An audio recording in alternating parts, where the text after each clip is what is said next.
تہذیب التہذیب علامہ ابن حجر اسقلانی رحمۃ اللہ علیہ کی مشہور کتاب ہے. اس میں ایک راوی کا نام ہے حریث ابن عثمان. اس راوی سے کسی نے پوچھا کہ کیا یہ حدیث صحیح ہے؟ یا علی اما ترضا ان تکون منی بمنزلت ہارون من موسیٰ. بھائی توجہ رہے، علی میں موسیٰ تو ہارون. اس سے پوچھا کیا یہ روایت صحیح ہے؟ کہنے لگا روایت تو صحیح ہے لیکن اس روایت کا ایک لفظ بدل گیا ہے، ایک لفظ. اس نے کہا بھائی کیا لفظ بدل گیا؟ کہا یہاں ہارون نہیں تھا، قارون تھا. نعوذ باللہ. تم نے دیکھا علی سے دشمنی کو کہ علی میری مثال موسیٰ کی مثال اور نعوذ باللہ تیری مثال قارون کی مثال. کیا علی سے دشمنی کا تیور ہے؟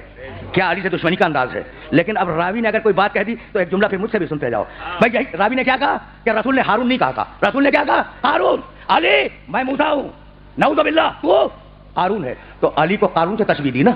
تو اب تمہیں ایک جملہ ہدیہ کرتا جاؤں. دیکھو تشبیہ کا طریقہ یہ ہے، میں نے کہا فلاں شخص کا چہرہ چاند جیسا ہے، چہرے میں بھی حسن چاند میں بھی حسن. ٹھیک. میں نے کہا فلاں شخص کا علم سمندر جیسا ہے، علم بھی بڑا سمندر بھی بڑا. تو دونوں میں مشابہہ ضروری ہے، مشابہہ ضروری ہے. علی کو قارون سے تشبیہ دے رہا ہے جبکہ ساری دنیا جانتی ہے کہ علی مفلس ہے، قارون سرمایہ دار تھا. تشبیہ میں دونوں طرف مشابہت ہونا ضروری ہے. چہرے میں بھی حسن چاند میں بھی حسن، سمندر میں بھی پھیلاؤ علم میں بھی پھیلاؤ. علی کو اگر قارون سے نسبت دینی تھی تو علی میں دولت ہونی چاہیے تھی. علی کو ساری تاریخوں نے لکھا کہ مفلس تھے اور قارون کو ساری تاریخوں نے لکھا کہ سرمایہ دار تھا. تو میں راوی سے کہہ رہا ہوں کہ اگر قارون سے کسی کو تشبیہ ہی دینی تھی تو علی تو مفلس ہے، مفلس کو چھوڑ دے، کسی غنی کو تلاش کر لے. تو اب یاد رہے گا کہ یہ قارون تھا یا ہارون. لیکن اتنی بات طے ہو گئی کہ محمد کا موسیٰ ہونا اور علی کا ہارون ہونا یاروں کے دل میں کھٹک رہا تھا. تو اس روایت میں ہے کیا؟ بھائی اس روایت میں کیا تھا کہ دوستوں نے ہارون کو قارون بنا دیا. کوئی نہ کوئی بات تو ہے نا روایت میں. اچھا اب بات بتاؤں روایت میں کیا ہے. محمد موسیٰ، علی، ہارون. اسے ذہن میں رکھنا. محمد موسیٰ ہے اپنے زمانے کے، علی ہارون ہے اپنے زمانے کے. توجہ رہے، محمد موسیٰ، علی، ہارون. اسے ذہن میں رکھنا. اور اب چلو قرآن کی طرف. فرعون کا دربار سجا ہوا ہے، فرعون اپنے تخت پہ بیٹھا ہوا ہے، داہنے موسیٰ اور ہارون کھڑے ہیں، بائیں طرف فرعون کے جادوگر کھڑے ہیں. یاد ہے نا وہ سانپ والا قصہ، فَأَلْقَوْا حِبَالَهُمْ وَعِصِيَّهُمْ. بھائی بہت توجہ رہے، اس لیے کہ قرآن کی کہانی بیان کر رہا ہوں، قرآن کی داستان بیان کر رہا ہوں. فَأَلْقَوْا حِبَالَهُمْ وَعِصِيَّهُمْ. جادوگروں نے اپنی رسیاں پھینکی، اپنی چھوٹی چھوٹی چھڑیاں پھینکی، وہ سانپ بن کر موسیٰ اور ہارون کی طرف چلی. فَأَلْقَى مُوسَىٰ عَصَاهُ. موسیٰ نے اپنا عصا پھینک دیا. فَإِذَا هِيَ تَلْقَفُ مَا يَأْفِكُونَ. اور وہ عصا اژدہا بنا اور اژدہا بن کر جادوگروں کے سانپوں کو کھا گیا. جب کھا گیا نا، قرآن ہے کہانی نہیں، جب کھا گیا فَأُلْقِيَ السَّحَرَةُ ساجدين. تو سارے جادوگر سجدے میں گر گئے اور کلمہ پڑھنے لگے. آمنا برب العالمین، رب موسیٰ و ہارون. ہم رب العالمین پہ ایمان لائے جو موسیٰ کا بھی رب ہے، ہارون کا بھی رب ہے. توجہات مبذول رہے، اب اس سے آگے نہیں جاؤں گا. یعنی موسیٰ کی قوم میں جو کلمہ تھا قرآن کی روشنی میں، اس میں تین شخصیتیں تھیں، رب العالمین، موسیٰ، ہارون. اگر دنیا علی کو ہارون مان لے تو کلمہ محمد رسول اللہ پہ ختم نہیں ہوگا، علی ولی اللہ بھی ضروری ہوگا. اور اب قرآن نے آواز دی، لقد ارسلنا موسیٰ. بھائی قرآن کی آیتیں ہدیہ کر رہا ہوں، قرآن کی آیتیں. لقد ارسلنا موسیٰ بآیاتنا وسلطان مبین الی فرعون وحامان وقارون وقالوا ساحر کذاب. بہت دھیان سے آیت کا ترجمہ سننا. لقد ارسلنا موسیٰ بآیاتنا، ہم نے موسیٰ کو اپنے معجزے دے کر بھیجا. وسلطان مبین، اور ہم نے موسیٰ کو دنیا پر کنٹرول دے دیا. کس کے پاس بھیجا؟ الی فرعون. موسیٰ کو بھیجا فرعون کی طرف، موسیٰ کو بھیجا حامان کی طرف، موسیٰ کو بھیجا قارون کی طرف. قالوا ساحر کذاب. یہ تینوں کہنے لگے کہ موسیٰ نعوذ باللہ جادوگر ہے اور موسیٰ سچے نہیں ہیں. تو کدھر بھیجا اللہ نے؟ فرعون کی طرف، حامان کی طرف، قارون کی طرف. عجیب بات ہے، فرعون سب سے بڑا، حامان سب سے چالاک، قارون سب سے زیادہ پیسے والا. لقد ارسلنا موسیٰ بآیاتنا وسلطان مبین الی فرعون وحامان وقارون. ہم نے موسیٰ کو فرعون کے بعد بھیجا، سب سے بڑا ہے. حامان کے بعد بھیجا، بہت چالاک ہے. قارون کے بعد بھیجا، بہت سرمایہ دار ہے نا. اچھا تو کیا موسیٰ کی بعثت کچھ تین آدمیوں پہ تھی؟ نہیں. فرعون ہے اقتدار کا نمائندہ، حامان ہے دانشوری کا نمائندہ، قارون ہے سرمایہ داری کا نمائندہ. اور یہی تین طاقتیں ہمیشہ نبیوں کی مخالفت کرتی ہے. بھائی توجہ رہے. ہارون، بھائی توجہ رہے، ہارون علی، موسیٰ محمد. موسیٰ کو ہم نے بھیجا فرعون کے پاس اقتدار کے سامنے، حامان کے پاس علم اور دانشوری کے سامنے، قارون کے پاس سرمایہ اور دولت کے سامنے، اور یہ تینوں کہنے لگے کہ موسیٰ کے دین کو ہم چلنے نہیں دیں گے. تو دین موسیٰ کو برباد کرنے والے تین ہیں، دین موسیٰ کے برباد کرنے والے تین. ٹھیک ہے نا؟ تو اللہ نے بچانے کا بندوبست کیا کیا؟ وہ کتنے ہیں؟ ادھر سے آواز آئی 2 موسیٰ اور ہارون. بھائی میں پوچھا موسیٰ اور ہارون کے بعد دین موسیٰ بچے تو کیسے بچے؟ اس لیے کہ یہ 3 لگے ہوئے ہیں دین موسیٰ کو تباہ کرنے کے لیے. تو دین موسیٰ کو تباہ کرنے والے 3، پروردگار بچے گا کیسے؟ بچے گا کیسے؟ کہا مت گھبراؤ، ہم نے اس کا بندوبست کیا ہے. بھائی بہت توجہ رہے. سورہ اعراف میں آواز دی وجعلنا من قوم موسیٰ امۃ وبہ یعدلون وقطعناہم اثنتا عشرۃ اسباطا امما. ہم نے موسیٰ کے دین کو بچانے کے لیے 12 رکھے ہیں. بھائی میں تو آیت پڑھ رہا ہوں نا، میں تو تمہارے سامنے قرآن کی آیت کی تلاوت کر رہا ہوں. تو دین موسیٰ کو تباہ کرنے والے 3، دین موسیٰ کو بچانے والے 12. محمد موسیٰ ہے، اس کے دین کے تباہ کرنے والے بھی 3 ہوں گے، بچانے والے 12 ہوں گے. جاؤ دیکھو نا تاریخ اسلام کو. واقعہ یہ ہے کہ پیغمبر اکرم کے بڑے دشمن 3 ہی تھے: ابو جہل، ابو لہب، عاص ابن وائل سہمی. پیغمبر کے بڑے دشمن 3 ہی تھے. سب سے بڑا دشمن ابو جہل، پھر ابو لہب، پھر عاص ابن وائل سہمی. بہت مشہور دشمن ہے پیغمبر کا. اور ان تینوں نے نعوذ باللہ پیغمبر کو ابتر کہا تھا، جس کے جواب میں سورہ کوثر نازل ہوا. لیکن میں کیا کروں کہ ان 3 بڑے دشمنوں میں ابو جہل، ابو لہب، عاص، پروردگار نے ابو جہل کے خلاف پورا کوئی سورہ نازل نہیں کیا. آج کے خلاف، تیسرے کے خلاف پورا کوئی سورہ نازل نہیں ہوا. جو بھی غصہ پروردگار کا نکلا وہ دوسرے پہ نکلا. آج کے خلاف پورا سورہ کہیں نہیں ہے، ابو جہل کے خلاف پورا سورہ کہیں نہیں ہے. سورہ اگر خلاف میں ہے تو ابو لہب کے. بسم اللہ الرحمن الرحیم. تبت یدا ابی لہب وتب ما اغنی عنہ مالہ وما کسب سیصلی نارا ذات لہب وامرأتہ حمالۃ الحطب فی جیدہا حبل من مسد.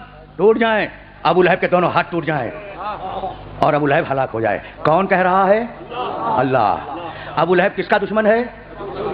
رسول کا. اللہ سے ابو لہب کی کوئی دشمنی نہیں ہے. اللہ سے ابو لہب کی کوئی دشمنی نہیں ہے. ابو لہب کی دشمنی ہے محمد رسول اللہ سے. تو محمد رسول اللہ جھگڑا کر لیں؟ کہا نہیں حبیب، تیرے دشمن سے میں لڑوں گا. تبت یدا ابی لہب وتب. ابو لہب کے دونوں ہاتھ ٹوٹ جائیں، ابو لہب ہلاک ہو جائے. ما اغنی عنہ مالہ وما کسب. اس کا مال اس کے کام نہ آئے، اس کی اولاد اس کے کام نہ آئے. سیصلی نارا ذات لہب. ان قریب ہم ابو لہب کو بھڑکتی ہوئی آگ میں پھینک دیں گے. وامرأتہ حمالۃ الحطب. اس کی بیوی نہیں، اس کی عورت، بیوی نہیں، اس کی عورت لڑانے والی ہے، عیب ڈھونڈنے والی ہے، ایک کو دوسرے سے لڑا دینے والی ہے. اس کے گلے میں رسی کا پھندا ہوگا. بھائی عجیب کمال ہے. سگا چچا ہے، کمال ہے. عبداللہ اور ابو لہب کی ماں اور باپ دونوں ایک. پیغمبر اکرم کا سگا چچا ہے، خونی رشتے والا ہے، بنی ہاشم سے ہے، سرخ و سفید ہے. رسول کا خون اس کے جسم میں ہے، رسول کے جسم میں اس کا خون ہے. ایک ہی شجرہ ہے نا. اور اس کے بعد اللہ کہہ رہا ہے ابو لہب ہلاک ہو گیا. تو بتلانا یہ تھا کہ جب میرے محمد سے دشمنی کر کے خونی رشتے والا نہ بچا تو رشتہ جوڑنے والے کیسے بچ جائیں گے؟ تبت یدا ابی لہب وتب ما اغنی عنہ مالہ وما کسب سیصلی نارا ذات لہب. ابھی جلال اللہ کا رکا نہیں. بھائی جھگڑا تھا تو ابو لہب سے تھا، ناراضگی تھی ابو لہب سے تھی. یہ اس کی عورت نے کیا تقریر کی؟ ناراضگی اللہ کی ختم نہیں ہو رہی ہے. وامرأتہ حمالۃ الحطب. اس کی بیوی خراب بیوی ہے، اس کی عورت لکڑیاں چننے والی عورت ہے، اور اس کے گلے میں ہم رسی کا پھندا ڈال دیں گے. تو مالک تیرا جھگڑا تو ابو لہب سے ہے. یہ اس کی عورت نے کیا کیا؟ تو اصول دے دیا کہ ابو لہب کی بیوی سے مراد ابو لہب کی بیوی نہیں ہے. کوئی عورت کسی زمانے کی ہو اگر محمد کے خلاف ہو جائے تو حمالۃ الحطب ہے. کیا کمال کا جلال ہے.